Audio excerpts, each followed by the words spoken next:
Well, you're 1 week into the new year, so how are your fitness resolutions going? Dr. Jamie Shapiro is a DU professor and the director of Sports and Performance Psychology program. We're so glad to have you on the program today. Thank you so much for having me. I'm so happy you're here. I was telling Alex I recently signed up for a fitness class. I went Good once. for you. That was about a month and a half ago.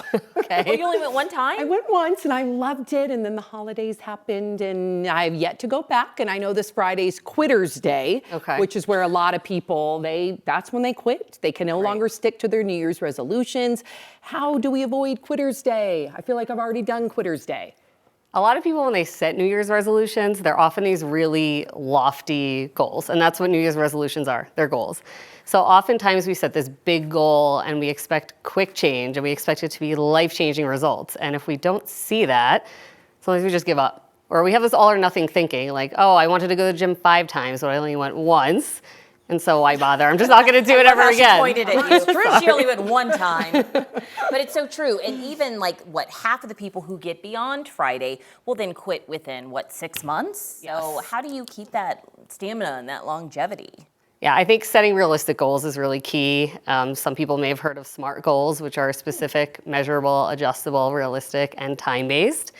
Rather than general, like, I want to go to the gym more, set a goal, like, I want to go 3 to 5 times a week. And I like the range goals. We set a range and be flexible, like 3 to 5 times a week instead of 5 or 6 times a week, because stuff happens.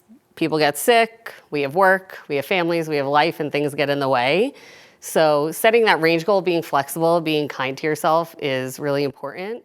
Another important thing to do is plan for barriers, plan for things that might come up. So if you're traveling for work, maybe see if the hotel has a gym or if there's time in your schedule to take a walk at lunch. I love all those little anecdotes, right? Like what we can also tell ourselves to manage those expectations. What else would you say that we should keep in mind when we are setting those fitness goals?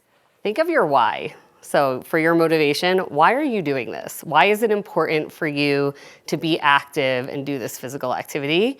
Sometimes we forget that. We have to remind ourselves, why are we doing it? And with motivation, it's better to have goals that are more internal or important to you, fit with your value system, versus, well, the doctor told me I need to do it.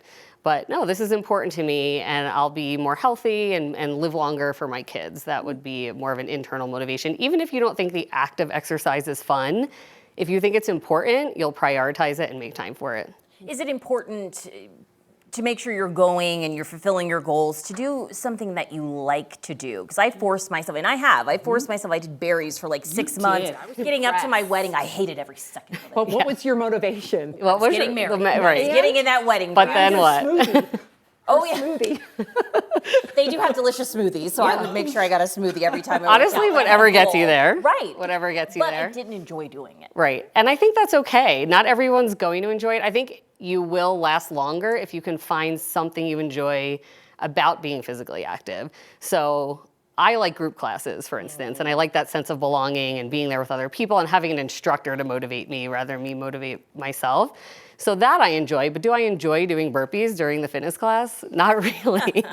So finding aspects you enjoy about it, even if you don't enjoy the physical activity itself. We also live in a beautiful place in Colorado, and so change it up, switch it up. It doesn't have to be going to the gym. Take a walk. We get health benefits with 5 times a week of 30 minutes a day of moderate activity, which is a brisk walk. And that could be in 10-minute bouts. So if you could fit in a 10-minute walk at lunch, maybe you have a coffee meeting with someone, grab the coffee and then go for a walk. Find ways to fit it into your schedule already or into your lifestyle. I could do that. When you put it in that way, there really is no excuse. Like you can find 3 times a day to take a 10-minute walk. Well, Dr. Jamie Shapiro, we appreciate you getting our mind right to get those resolutions in. Thanks for having me. Thank you.